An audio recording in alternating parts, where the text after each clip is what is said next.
Listen me. Today I am going to form hydrogen gas, and hydrogen gas form गर्छु के को हेल्पले with help of this magnesium ribbons and hydrochloric acid. Okay, यो दुईवटाको हेल्पले हामी hydrogen gas बनाउँछौँ र यो हाइड्रोजन ग्यास बनाउनुको प्रोसेसमा नै एउटा रिएक्सन हुन्छ दैट इज एक्जोथर्मिक रिएक्सन जसमा हिट आफै इभल्भ हुन्छ यसमा हामी टच गरेर हेर्न सक्छौं कि यो जो छ नि एक्जोथर्मिक रिएक्सन छ भनेर किनभने हिटेड भइहालेको हुन्छ यो tube okay another is what it is a single displacement reaction also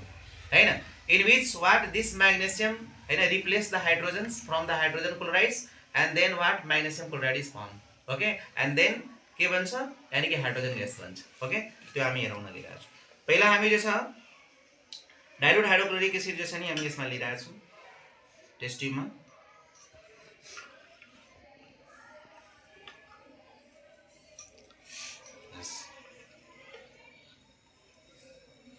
र हाइड्रोजन ग्यास फर्मेसन पछि हामी यसको जसरी नि आवाज जो निस्कन्छ अलिकति जोडले त्यो हामी सुनाउँछौँ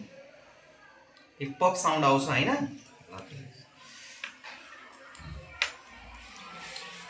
ओके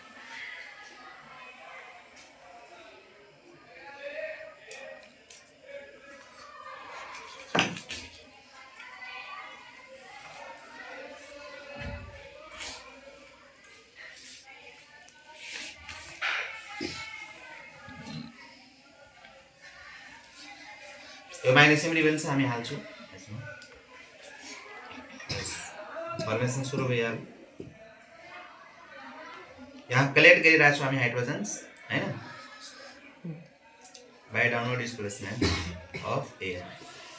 ओके यसले चलाउँछौँ यसले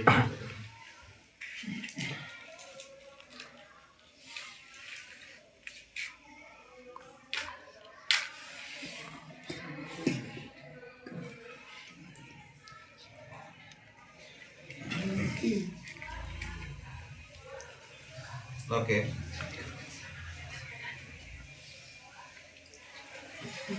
ल यहाँ यसको चेक गर्छौँ हामी पप साउन्ड आउँछ क्या हो आयो then this is the hydrogen gas form हैन यो हाइड्रोजन ग्यास फर्म गयो भने हामी चेक गरे हैन जोडको आवाज आयो यस्तो यसरी जसरी हाइड्रोजन ग्यासले पप साउन्ड निकाल्छ जब हामी यसमा यसरी इन्सर्ट गर्छौँ बर्निङ मेसेज ओके यो हाइड्रोजन ग्यासको यसरी टेस्टिङ छ ओके हामी हाइड्रोजन ग्यास एकदम पुरै बनायौँ जसमा के थियो हैन यो मैग्नेशियम रिबन जो छ नि हाइड्रोक्लोरिक एसिडमा हाल्यो तब यो हाइड्रोजन ग्यास फर्म भयो ओके र त्यसको चेकअप पनि गरे ओके